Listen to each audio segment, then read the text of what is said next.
Standard 12 physics chapter 4. આજે આપણે જોઈશું ગેલ્વેનોમીટર.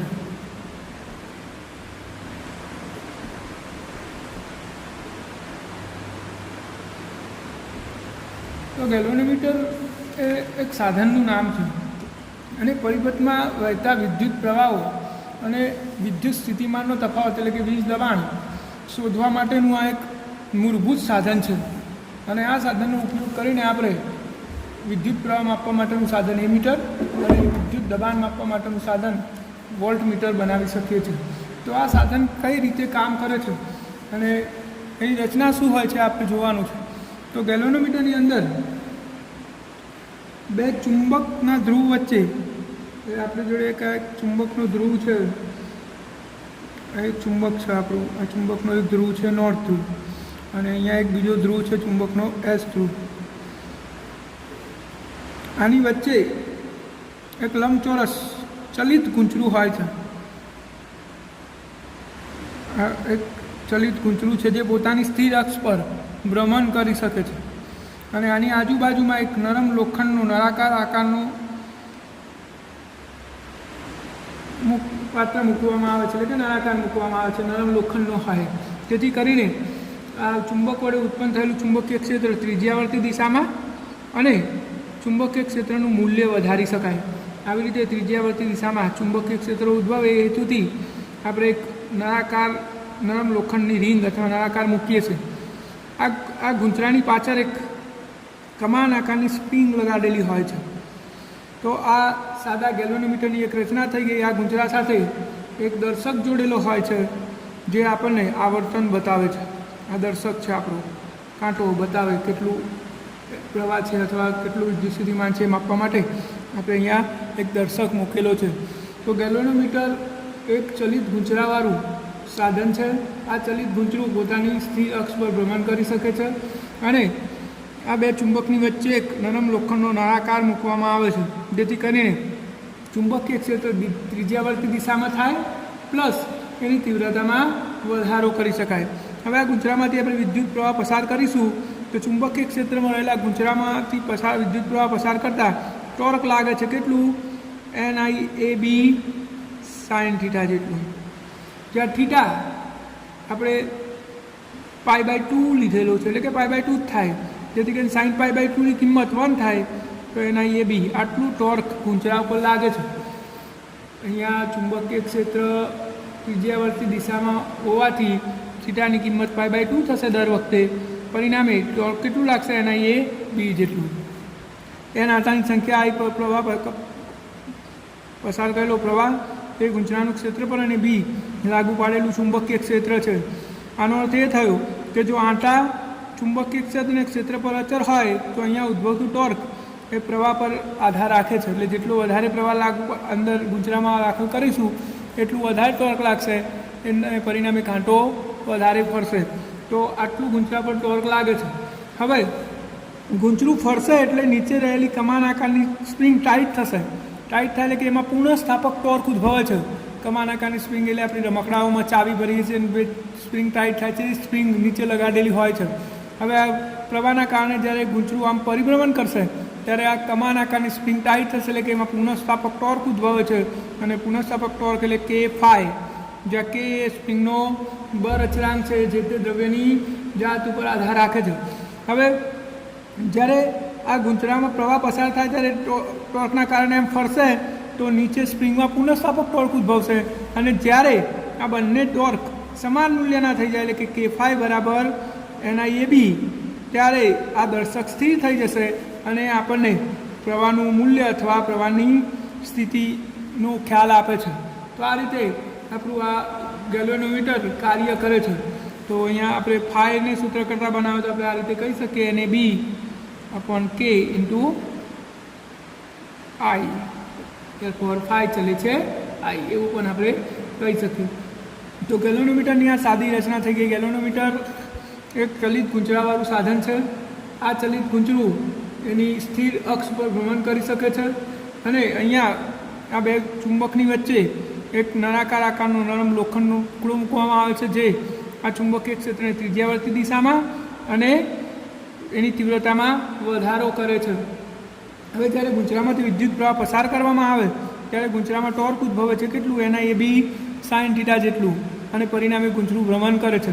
અહીંયા ચુંબકીય ક્ષેત્ર ત્રિજ્યાવર્તી દિશામાં હોવાથી θ π/2 થાય તો ટોર્ક કેટલું થશે એના એ બી જેટલું.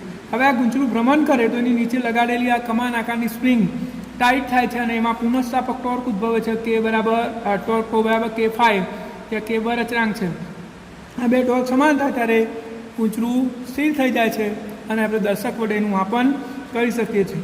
તો આ રીતે ગેલ્વેનોમીટર વિદ્યુત પ્રવાહની હાજરી નક્કી કરવા માટે અથવા તો ગેલ્વેનોમીટરમાંથી બનાવેલ એ મીટરનો ઉપયોગ કરીને આપણે વિદ્યુત પ્રવાહનું મૂલ્ય અથવા તો ગેલ્વેનોમીટરનો ઉપયોગ કરીને બનાવેલ વોલ્ટમીટર સાધન વડે આપણે પરિપથમાં વિદ્યુત સ્થિતિમાનનો તફાવત માપી શકીએ છીએ. હવે આપણે માન લો કે ગેલ્વેનોમીટરનું એ મીટરમાં રૂપાંતરણ ગેલ્વેનોમીટરનો સીધો ઉપયોગ આપણે કોઈ પરિપથમાં વિદ્યુત પ્રવાહમાં માપવા માટે કરીએ. માન લો કે આ કોઈ પરિપથ છે અને આ પરિપથનો આપણે વિદ્યુત પ્રવાહ માપવો છે. આ 20 વોલ્ટની બેટરી પ્રવાહ I છે, માન લો કે આ અવરોધ R છે. તો આ પરિપથનો પ્રવાહ I જેટલો માપવો હોય તો હાલ પ્રવાહ સૂત્ર પ્રમાણે શું થશે? V IR સૂત્ર પ્રમાણે I V/R આટલો પ્રવાહ થાય. પણ માન લો કે હું અહીંયા ગેલ્વેનોમીટર જોડી દઉં સીધું પ્રવાહ માપવા માટે તો ગેલ્વેનોમીટરનો અવરોધ વધારે હોવાથી પરિપથનો કુલ અવરોધ બદલાઈ જાય છે. હવે પરિપથનો અવરોધ કેટલો થઈ શકે? R + RG એ ગેલ્વેનોમીટરનો અવરોધ છે. તો હવે પ્રવાહ કેટલો થઈ ગયો? I V/R + RG થઈ ગયો. પ્રવાહ I V/R હતો પણ આપણે પ્રવાહ માપવા માટે જે સાધન જોડ્યું એ સાધનના કારણે પરિપથનો અવરોધ બદલાઈ ગયો અને અવરોધ બદલાઈ ગયો તો પ્રવાહ પણ બદલાઈ ગયો. હવે પ્રવાહ તમે માપશો તો ખોટો પ્રવાહ આવશે. આપણે જે માપવાનો હતો તો માપી નહીં શક્યા. તો ગેલ્વેનોમીટરનો સીધો ઉપયોગ પ્રવાહ માપવા માટે કરી શકાય નહીં. શું થાય પ્રોબ્લેમ? તો ગેલ્વેનોમીટર જેવું પરિપથમાં જોડીએ એવું જ પરિપથનો અવરોધ બદલાઈ જાય અને પરિપથનો અવરોધ બદલાઈ જાય તો પરિપથનો પ્રવાહ બદલાઈ જાય અને પ્રવાહ બદલાઈ ગયો તો પછી માપવાનો કોઈ અર્થ રહેતો નથી. બીજો પ્રોબ્લેમ શું થાય? તો આવા ગેલ્વેનોમીટર માઇક્રો એમ્પિયરના પ્રવાહ માટે પણ પૂર્ણ સ્કેલ થઈ જાય છે. એટલે કે તમે થોડો પ્રવાહ પણ પસાર કરો તો આ દર્શક અહીંયા આવીને અડી જાય પછી તો તમે કશું માપી શકવાના નથી. તો આ બે પ્રોબ્લેમના કારણે આપણે ગેલ્વેનોમીટરનો ઉપયોગ સીધો એ મીટર તરીકે કરી શકતા નથી. તો આનું સોલ્યુશન શું? તો ગેલ્વેનોમીટરની સમાંતરમાં એક ખૂબ જ નાના મૂલ્યનો અવરોધ જોડવો પડે છે જેને શન્ટ કહે છે, જેની સંજ્ઞા છે RS. આપણે ગેલ્વેનોમીટર એકલું નહીં, ગેલ્વેનોમીટરની સમાંતરમાં શું જોડી દેવાનું? એક ખૂબ જ નાના મૂલ્યનો અવરોધ જોડી દેવાનો જેને શન્ટ કહે છે. આવું કરવાથી આપણા બંને પ્રોબ્લેમ દૂર થઈ જશે. કેવી રીતે? તો પહેલાં આપણું શું હતું? અવરોધ બદલી જતો હતો પરિપથનો, પરંતુ હવે અહીંયા ખૂબ જ નાના મૂલ્યનો અવરોધ જોડ્યો ગેલ્વેનોમીટરની સમાંતરમાં તો આપણા નિયમ પ્રમાણે સમાંતર જોડાણમાં પરિણામી અવરોધનું મૂલ્ય નાનામાં નાના અવરોધ કરતાં નાનું આવે છે. હવે આ બે સમાંતરમાં છે તો આ બંનેનું પરિણામ શું આવશે? RS કરતાં નાનું. અને RS તો આપણે પહેલેથી જ અતિ સૂક્ષ્મ લીધો છે. અતિ સૂક્ષ્મ અવરોધને જ શન્ટ કહેવાય અને આની સમાંતરમાં જોડે તો આનું મૂલ્ય અતિ સૂક્ષ્મ થઈ જાય. પરિણામે બંનેનું પરિણામ આપણે એવું ગણી શકીએ તો પરિણામી અવરોધ R જ રહે છે અને આપણો પ્રવાહ બદલાતો નથી. તો સૌથી પહેલું કામ આપણે શું કરવું પડે? ગેલ્વેનોમીટરનું એ મીટરમાં રૂપાંતરણ કરવું હોય તો ગેલ્વેનોમીટરની સમાંતરમાં એક ખૂબ જ સૂક્ષ્મ મૂલ્યનો અવરોધ જોડવો પડે જેને શું કહેવાય? શન્ટ કહે છે. આવું કરવાથી શું થશે કે આ અવરોધ ખૂબ જ સૂક્ષ્મ છે અને સમાંતરમાં છે તો પરિણામ તો એનાથી જ સૂક્ષ્મ આવશે અને અતિ સૂક્ષ્મ પરિણામ આવવાથી પરિણામ શું થાય સમાંતર જોડાણમાં? તો RS RG આટલું પરિણામ થાય. આનો જવાબ અતિ સૂક્ષ્મ આવે એટલે કે આ બંને અવરોધનું પરિણામ ખૂબ જ નાનું આવતું હોવાથી એને એવું ગણી શકીએ કે હવે પરિપથનો માત્ર R જ રહ્યો જે આપણો મૂળ અવરોધ હતો તો પ્રવાહ બદલાતો નથી. બીજું કે અહીંયાથી ગમે એટલા મૂલ્યનો પ્રવાહ આવે મોટા ભાગનો પ્રવાહ નાના અવરોધમાંથી પસાર થઈ જાય છે એટલે કે શન્ટમાંથી પસાર થઈ જશે. અહીંયાથી આ ગેલ્વેનોમીટરમાંથી મોટો પ્રવાહ પસાર થતો નથી અને આ પૂર્ણ સ્કેલ આવર્તન બતાવતું નથી. ગેલ્વેનોમીટર પોતાની પ્રવાહ ક્ષમતા જેટલો જ પ્રવાહ અહીંયાથી પસાર થવા દે, બાકીનો બધો પ્રવાહ નાના અવરોધમાંથી પસાર થઈ જાય છે એટલે ગેલ્વેનોમીટર પૂર્ણ સ્કેલ આવર્તન બતાવતું નથી. અને બીજો એક ફાયદો એ પણ થાય કે ગેલ્વેનોમીટરમાંથી મોટો પ્રવાહ ના જાય તો ગેલ્વેનોમીટરને નુકસાન પણ થતું નથી. તો ઓલ ઓવર ગેલ્વેનોમીટરનું એ મીટરમાં રૂપાંતરણ કરવું હોય તો સીધો રસ્તો શું? આપણું આ ગેલ્વેનોમીટર જેનો અવરોધ RG છે એની સમાંતરમાં શું કરી દેવાનું? એક ખૂબ જ નાના મૂલ્યનો અવરોધ શન્ટ જેને આપણે RS કહીએ છીએ જોડી દેવાનો. તો આપણને ગેલોનોમીટરનું એ મીટરમાં રૂપાંતરણ મળી રહે છે. આના શંટનું મૂલ્ય આપણે શોધવું હોય, માન લો કે મારે આઈ જેટલા પ્રવાહનું માપન કરતું અને આ ગેલોનોમીટરની પ્રવાહ ક્ષમતા આઈજી હોય, તો મારે આનું આઈ જેટલો પ્રવાહ માપતું એ મીટર બનાવી દેવું છે. તો કેટલો શંટ જોડવો પડશે? તો તમે અહીંયા કિર્ચોફનો નિયમ લાગુ પાડો, અહીંયાથી આઈ જેટલો પ્રવાહ આવ્યો તો અહીંયાથી કેટલો વધારે આઈજી જશે, તો અહીંયા કેટલો જશે? આઈ માઇનસ આઈજી જશે. હવે આપણે કિર્ચોફનો નિયમ લાગુ પાડીએ આ બંધ લૂપમાં, તો આ રીતે પ્રવાહની દિશામાં આઈ માઇનસ આઈજી ઇન્ટુ આરએસ, આ પ્રવાહની વિરુદ્ધ દિશામાં તો પ્લસ પ્રવાહ કેટલો? આઈજી અને અવરોધ કેટલો? આરજી ઇઝ ઇક્વલ ટુ હતા તેના ત્યાં. તો આરએસ બરાબર શું થશે? IG R G upon i minus IG. આટલો શંટ આપણે લગાડવો પડે. તો આ શંટનું સૂત્ર થઈ ગયું, તમારે યાદ રાખવાનું, ચોપડામાં લખી દેજો. શંટ શોધવા માટેનું સૂત્ર આઈજી એટલે ગેલોનોમીટરની પ્રવાહ ક્ષમતા, આરજી એટલે ગેલોનોમીટરનો અવરોધ, આઈ એટલે જે પ્રવાહ માપવું હોય, જેટલો પ્રવાહ માપવા માટેનું સાધન બનાવવું હોય એ પ્રવાહનું મૂલ્ય. તો આ શંટ માટેનું સાધન થઈ ગયું. અને હવે આપણે હાલ સૂત્ર મેળવ્યું હતું, phi is equal to NAB upon K into આઈ.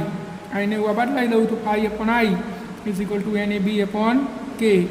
અને ગેલોનોમીટરની અથવા એ મીટરની પ્રવાહ સંવેદિતા કહે છે. શું કહેવાય? પ્રવાહ સંવેદિતા. કેટલો ઓછામાં ઓછો પ્રવાહ માપી શકે અને પ્રવાહ સંવેદિતા કહેવાય.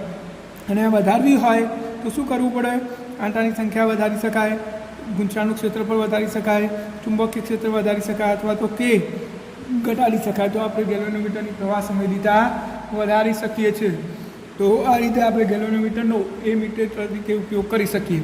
હવે ગેલોનોમીટરનો વોલ્ટ મીટર તરીકે ઉપયોગ કરવો હોય તો શું થાય? તો માન લો કે આપણો એક અવરોધ છે આર અને અહીંયા એક અવરોધ છે R1 અને આપણી આ બેટરી છે. આ પરિપથમાં મારે આ અવરોધના બે છેડા વચ્ચે વિદ્યુત સ્થિતિમાનનો તફાવત માપવો છે. તો હું અહીંયા ડાયરેક્ટ ગેલોનોમીટર જોડી દઉં તો શું થશે?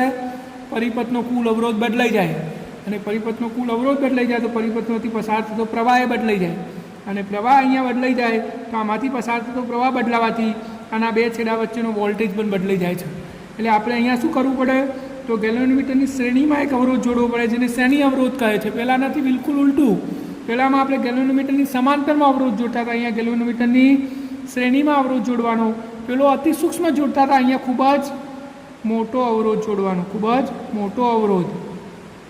તો અહીંયા શું થશે? ખૂબ જ મોટો અવરોધ જોડો તો આ બંનેનું પરિણામ ખૂબ જ મોટું આવશે, અને ખૂબ મોટો અવરોધ આવતો હોવાથી મોટા ભાગનો પ્રવાહ અહીંયાથી પસાર થશે, અને પ્રવાહ આમાંથી પસાર થાય મોટા ભાગનો પ્રવાહ એટલે કે લગભગ બધો પ્રવાહ, તો આના બે છેડા વચ્ચે વોલ્ટેજ બદલાતો નથી અને આપણે સાચું વોલ્ટેજ માપી શકીએ છીએ. તો આપણે અહીંયા શું કરવું પડશે? અહીંયા જુઓ, આ આપણું ગેલ્વેનોમીટર, અહીંયા ગેલ્વેનોમીટર જેનો અવરોધ આરજી છે, અને અહીંયા આપણે આરએસ જોડીએ છીએ શ્રેણીમાં, ખૂબ જ મોટો. હવે આપણે આ બે છેડા વચ્ચે વોલ્ટેજ માપવો છે V જેટલું. તો અહીંયાથી પ્રવાહ આઈ નીકળતો હોય, આઈજી, કારણ કે ગેલોનોમીટર છે. તો હવે આપણે કિર્ચોફનો નિયમ લાગુ પાડીએ તો અહીંયા વોલ્ટેજ V1 અને અહીંયા V2, બે છેડા વચ્ચેનો વોલ્ટેજનો તફાવત V. અહીંયા કિર્ચોફનો નિયમ લાગુ પાડો તો પ્રવાહની દિશામાં માઇનસ આઈજી આરજી, પ્રવાહની દિશામાં માઇનસ આઈજી આરએસ. આ બાજુ આવી ગયા તો આ V1 હતો, આ બાજુ V2. આ બધું પેલ બાદ લઈ જઈએ તો V1 માઇનસ V2 V છે, અને અહીંયા શું થશે? આઈજી કોમન નીકળી જશે. તો આપણે શોધવાનું શું છે? આરએસ. તો આઈજીને કોમન નહીં કાઢવું, આને પેલ બાદ જવા દઈએ, પેલું આ બાદ જવા દઈએ. તો જુઓ, V minus IG R G is equal two IG RS. તો આરએસ બરાબર શું થશે? V upon IG minus R G cancel થઈ જશે. તો શું વધશે? જો V ભાગ્યા આઈજી આરએસ તો કોમન નીકળી ગયો ને, એટલે આઈજી ભારે ભાગે તો V અપોન આઈજી અને અહીંયા આરજી આટલું વધ્યું. તો આ આપણું શ્રેણી અવરોધ શોધવા માટેનું સૂત્ર થયું. શું સૂત્ર થયું? આરએસ બરાબર V upon IG minus R G. આ સૂત્ર પણ તમે ચોપડામાં લખી દો. શ્રેણી અવરોધ શોધવા માટેનું સૂત્ર V upon IG minus R G. જે આરએસ શું છે? શ્રેણી અવરોધ, અને આરજી શું છે? ગેલોનોમીટરનો અવરોધ. તો આ રીતે આપણે કેલ્વેનોમીટરનું વોલ્ટમીટરમાં પણ રૂપાંતરણ કરી શકીએ છીએ. હવે માની લો કે મારે એ મીટરની પ્રવાહ ક્ષમતા બમણી કરવી છે, તો પ્રવાહ સંવેદિતા I/I બરાબર NAB/K. તો બમણી કરવી હોય તો આંટાની સંખ્યા n છે, એની જગ્યાએ હું 2n કરી દઉં, તો આ પ્રવાહ ક્ષમતા કેટલી થશે? I/I 2 ગણી થઈ જાય, બમણી. પરંતુ વોલ્ટેજ ક્ષમતા 2 ગણી થતી નથી, કારણ કે વોલ્ટેજ ક્ષમતા શું થાય? I/I બરાબર NAB/K. નીચે V આવવો જોઈએ, એટલે V = IR, તો બે બાજુ R વડે ગુણો.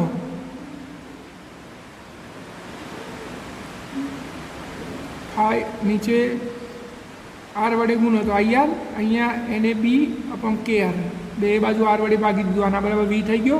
તો V બરાબર NAB/KR. આ વોલ્ટેજ ક્ષમતા થઈ. હવે વોલ્ટેજ ક્ષમતા 2 ગણી થાય આંટાની સંખ્યા વધારવાથી. તો જો આંટાની સંખ્યા તમે બમણી કરશો, એની જગ્યાએ 2n કર્યું, તો આંટા વધવાથી અવરોધે બમણો થઈ જશે, એટલે 2 કેન્સલ થઈ ગયા. તો વોલ્ટેજ ક્ષમતા બમણી થતી નથી. પ્રવાહ ક્ષમતા બમણી થઈ જાય, પરંતુ આંટાની સંખ્યા વધારવાથી, એટલે કે આંટાની સંખ્યા બમણી કરવાથી વોલ્ટેજ ક્ષમતા બમણી થતી નથી. તો એ ગેલ્વેનોમીટરનું એ મીટરમાં અને વોલ્ટમીટરમાં રૂપાંતરણ કઈ રીતે કરી શકાય એ પણ આપણે અહીંયા જોઈ લીધું. જો એ મીટરમાં રૂપાંતરણ કરવું હોય ગેલ્વેનોમીટરનું, તો એના સમાંતરમાં ખૂબ જ નાનો અવરોધ જોડવાનો, જેને શન્ટ કહેવાય. અને શન્ટનું સૂત્ર શું થાય? GIG/I-IG. અને જો વોલ્ટમીટરમાં રૂપાંતરણ કરવું હોય તો ગેલ્વેનોમીટરની શ્રેણીમાં એક અવરોધ જોડવાનો, જેને RS શ્રેણી અવરોધ કહેવાય. અને શ્રેણી અવરોધ RS બરાબર શું થાય? V/IG -RG. આ આપણો બે સૂત્રો છે, અને આ રીતે આપણે વોલ્ટમીટર અને એ મીટરનું રૂપાંતરણ કરી શકીએ છીએ. તો આટલે આપણી થિયરીઓ પૂરી થાય છે. હવે આપણા જે ઉદાહરણ બાકી છે એ જોઈ લઈએ જોડે જોડે, એટલે આપણું ચેપ્ટર પૂરું થાય તો આપણું લગભગ 70% સિલેબસ અહીંયા પૂરો થઈ જાય છે. હવે નાના ચેપ્ટરો બાકી રહ્યા છે, એ પણ આપણે ટૂંક સમયમાં જોઈ લઈશું. અત્યારે આપણે જે ઉદાહરણ બાકી છે એ જોઈ લઈએ. તો આપણે છેલ્લે ઉદાહરણ 4.8 જોયું હતું, હવે 4.9 જોઈશું. છેલ્લું ઉદાહરણ આપણે 4.8 જોયેલું છે, હવે 4.9. તો ઉદાહરણ 4.9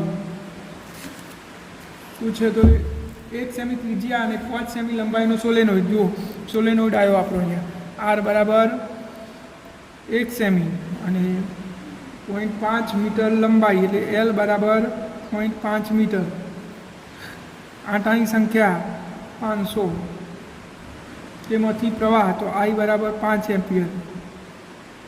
સોલેનોઇડનું અંદરનું ચુંબકીય ક્ષેત્ર શોધવાનું છે. તો સોલેનોઇડનું અંદરનું ચુંબકીય ક્ષેત્ર સૂત્ર શું? B બરાબર μ0 NI. આપણે સૂત્ર મેળવ્યું છે આગળ થિયરીમાં. અને સ્મોલ n બરાબર શું થાય? Capital N/L. જો આની જગ્યાએ ટોરોઇડ હોય તો N/2πr થાય. આ અત્યારે સોલેનોઇડ છે એટલે N/2L. તો B બરાબર μ0 NI/L. કિંમતો મૂકી દઈએ. 4π × 10⁻⁷ n 500 I 5 ભાગ્યા L 0.5. તો અહીંયા શું થશે? 4 × 9.14 × 500 × 5 ભાગ્યા 0.5. જવાબ થયો આપણો 62,800. 62,800 × 10⁻⁷. તો 1 2 3 4, 1 2 3 4 પોઈન્ટ આમ જઈએ તો 6.28 × 10⁻³ ટેસ્લા. સોલેનોઇડમાં આટલું ચુંબકીય ક્ષેત્ર હશે. ખૂબ જ સરળ દાખલો છે, તો તમે જોઈ લો. હવે આપણે 4.10 જોઈએ. 4.10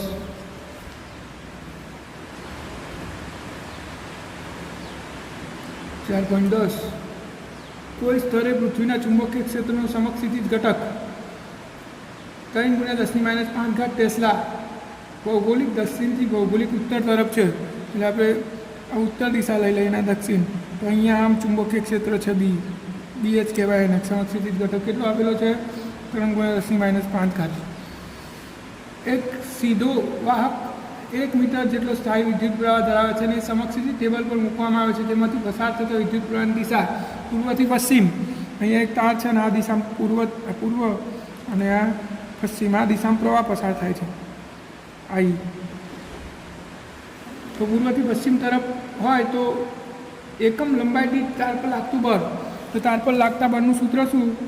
તાર પર લાગતું ચુંબકીય બળ F = IL × B. આ આપણું સૂત્ર છે, IL × B. હવે એકમ લંબાઈ દીઠ કીધું છે આપણને, તો એકમ લંબાઈ દીઠ બળ એટલે L બરાબર શું થઈ જશે? 1. તો F = એટલે પહેલાં આપણે આ લખી દઈએ ILB sin θ, અને એલની કિંમત 1 મૂકી દઈશું. થીટાની કિંમત કેટલી થશે? તો જુઓ, થીટા એટલે એલ અને બી વચ્ચેનો ખૂણો. બી આમ છે અને એલ આમ છે, તો ખૂણો કેટલો થયો? π/2. તો sin π/2 ની કિંમત, સાઇનની થીટાની જગ્યાએ π/2 મૂકી દઈશું. તો IB sin એલની કિંમત 1 π/2. ત્યારપર F બરાબર IB વધ્યું. આઈની કિંમત કેટલી છે આપણે અહીંયા? 1 એમ્પિયર, અને બી કેટલું છે? 3 × 10⁻5. તો જવાબ આવ્યો 3 × 10⁻5 ન્યૂટન. ખૂબ જ સરળ દાખલો છે. જુઓ, 2 સ્ટેપનો દાખલો છે. જવાબ શું આવ્યો? 3 × 10⁻5 ન્યૂટન પર મીટર એકમ લંબાઈ દીઠ છે. એટલે બીજું શું શોધવાનું કીધું છે? દક્ષિણથી ઉત્તર તરફ પ્રવાહ હોય, દક્ષિણથી ઉત્તર, તો પ્રવાહની દિશા આ જ હોય આઈ. તો અહીંયા શું થશે? F બરાબર ILB sin થીટાની કિંમત થઈ જશે 0, અને sin 0 ની કિંમત 0 થાય તો બળ કેટલું લાગશે? 0. તો પૂર્વથી પશ્ચિમ હશે ત્યારે આટલું, અને દક્ષિણથી ઉત્તર તરફ પ્રવાહ હશે તો 0 બળ લાગશે.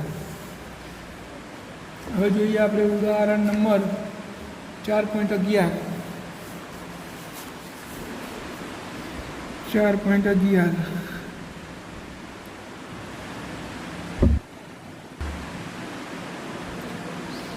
પાસે વીંટાયેલા 100 આંટાવાળું, આંટાની સંખ્યા 100, 10 સેમી ત્રિજ્યાનું, ત્રિજ્યા 10 સેમી, એક વર્તુળાકાર ગૂંચળું 3.2 એમ્પિયર પ્રવાહ ધરાવે છે. તો આ ગૂંચળાના કેન્દ્રમાં ચુંબકીય ક્ષેત્ર કેટલું? તો ગૂંચળાના કેન્દ્ર પાસે ચુંબકીય ક્ષેત્ર B બરાબર μ0NI/2R આપણું સૂત્ર છે. ત્રિજ્યા અહીંયા 2R. તો કિંમતો મૂકી દઈએ તો 4π × 10⁻7. આઈની કિંમત 3.2, એનની કિંમત 100/2, આરની કિંમત 100 સેમી એટલે 1 મીટર. તો જવાબ શું થશે? આ 2 કેન્સલ થઈ ગયા. તો 4 × 3.2 × 3.14 × 100/2. જવાબ થયો એપ્રોક્સિમેટલી 2 × 10⁻³ ટેસ્લા.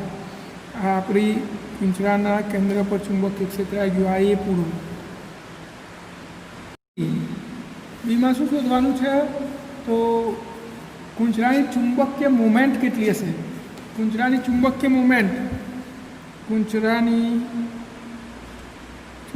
મોમેન્ટ, M બરાબર NIA. તો એનની કિંમત આપણી અહીંયા આપેલી છે 100, આઈ છે 3.2, અને એ એટલે πr². તો અહીંયા 320, 3.2 × 100 × પાઈની કિંમત 3.14, આરની કિંમત છે 100 સેમી એટલે 1 મીટર, 1 મીટરનો વર્ગ 1 જ થાય. તો 320 × 3.14 બરાબર જવાબ થયો આપણો 1004.8. 1004.8 તો થશે લગભગ. જો આપણે ત્રિજ્યા ખોટી લીધી છે. અહીંયા ત્રિજ્યા 10 સેમી જ છે ભાઈ, એટલે અહીંયા 10 × 10⁻², આરની કિંમત 10 સેમી એટલે મીટરમાં, ત્યારે આટલો જવાબ સેટ થશે. હવે તમે ગણી જુઓ તો 2 × 10⁻³ ટેસ્લા થઈ જશે. અને અહીંયા પાઈની કિંમત 3.14 અને આરની કિંમત 10 × 10⁻² વર્ગ, એટલે અહીંયા 10⁻1² એટલે 10⁻². ત્યારપર 10.04 એમ્પિયર મીટર સ્ક્વેર. હવે સીમાં શું શોધવાનું કીધું છે? તો ગુંચરાની પ્રારંભિક અને અંતિમ સ્થિતિમાં તેના પર લાગતા ટોર્કના મૂલ્યો કેટલા હશે? જ્યારે આપણે ગુંચરાને ફરાઈએ છીએ 0 થી 90 ડિગ્રી ત્યારે, એટલે 0 એની પર લાગતું ટોર્ક અને 90 ફરાઈએ ત્યારે ટોર્ક. તો પ્રારંભિક સ્થિતિમાં ટોર્ક, પ્રારંભિક સ્થિતિ એટલે થીટા બરાબર 0, તો ટોર્ક તો બરાબર mb સાઇન થીટા, અને થીટાની કિંમત તમે 0 મૂકો તો ટોર્ક શું થઈ જશે? 0. અને અંતિમ સ્થિતિમાં ટોર્ક, અંતિમ સ્થિતિ એટલે π/2 જેટલું ફરાઈ છે 90, તો હવે ટોર્ક કેટલું થશે?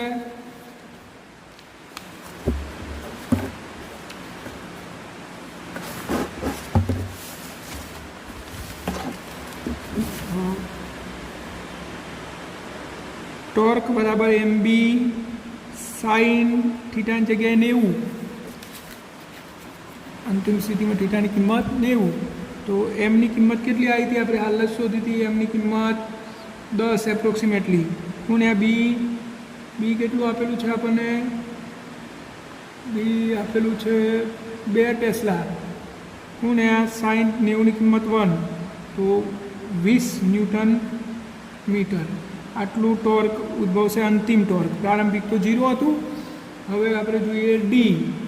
તો 90 પાસે, જ્યારે ગુંચરું 90 પાસે પહોંચે ત્યારે તેની કોણીય ઝડપ કેટલી હશે? તો જો આપણે ટોર્કનું સૂત્ર મૂકીએ, આ ડી, આમ ગુંચરું હતું આપણું, આ ગુંચરું આપણું હાલ ચુંબકીય ક્ષેત્રની દિશામાં છે. હવે આમ ફરીને આટલે આવ્યું ત્યારે અહીંયા જ્યારે પહોંચે, આમ હતું ગુંચરું, આમ ફરીને અહીંયા આવ્યું ત્યારે એની કોણીય ઝડપ કેટલી? એટલે કે ઓમેગા કેટલી? અહીંયા તો 0 હતી, તો આપણે ટોર્કનું સૂત્ર મૂકીએ mb સાઇન થીટા. હવે ટોર્ક તો બરાબર I આલ્ફા થાય, તો આપણે એ પણ મૂકી દઈએ I alpha is equal to mb sine theta. જુઓ, I એ જડત્વની ચાક માત્રા છે, આલ્ફા એ કોણીય પ્રવેગ છે. હવે કોણીય પ્રવેગને તો આપણે આલ્ફા બરાબર કોણીય વેગનું સમય સાપેક્ષ વિકલન કહી શકીએ. તો I ડી ઓમેગા પણ dt બરાબર mb સાઇન થીટા. ચલો, હવે આપણે આને આ રીતે લખીએ, I D omega by D theta by dt, D theta વડે ઉપર નીચે ગુણાકાર કર્યો તો mb સાઇન થીટા. હવે ડી થીટા પણ dt એટલે કે કોણીય સ્થાનાંતરનું સમય સાપેક્ષ વિકલન એટલે કોણીય વેગ થાય, તો આનો ઓમેગા થઈ ગયો. તો આ ઓમેગા I ઓમેગા, અને અહીંયા ડી ઓમેગા, આ ડી થીટાને બાદ લઈ ગયો, તો mb sine theta D theta. હવે બે બાજુ આપણે સંકલન કરી દઈએ તો ઓમેગા મળી જશે. જો I તો અચળ છે, સંકલનમાં ઓમેગા ડી ઓમેગા, પહેલાં 0 હતી ઝડપ અને અંતિમ ઝડપ આપણે ઓમેગા લઈ લઈએ, ઇઝ ઇક્વલ ટુ એમ અચળ બી અચળ, સંકલનમાં સાઇન થીટા 0 થી 90 ડી થીટા. હવે આનું સંકલન કરો તો ઓમેગાનું સંકલન થાય ઓમેગા સ્ક્વેર બાય 2, લિમિટ છે 0 થી omega, is equal to mb, અને સાઇન થીટાનું સંકલન થાય માઇનસ કોસ થીટા, લિમિટ છે 0 થી 90. તો અહીંયા તમે લિમિટ મૂકશો તો આવું થશે I omega square by 2 minus 0 is equal to minus mb, અને આ કોસ થીટાની કિંમત મૂકો તો કોસ 90ની કિંમત 0 માઇનસ કોસ 0ની કિંમત 1, એટલે આ માઇનસ માઇનસ પ્લસ થઈ જશે. તો I omega square by 2 is equal to mb.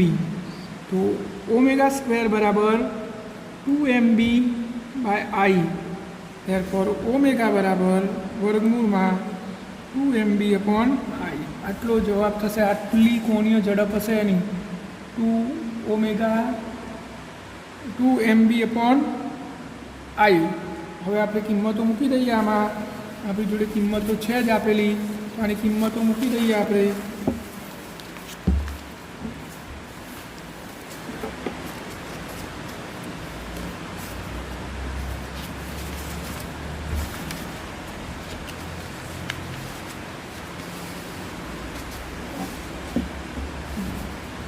Omega બરાબર વર્ગમૂળમાં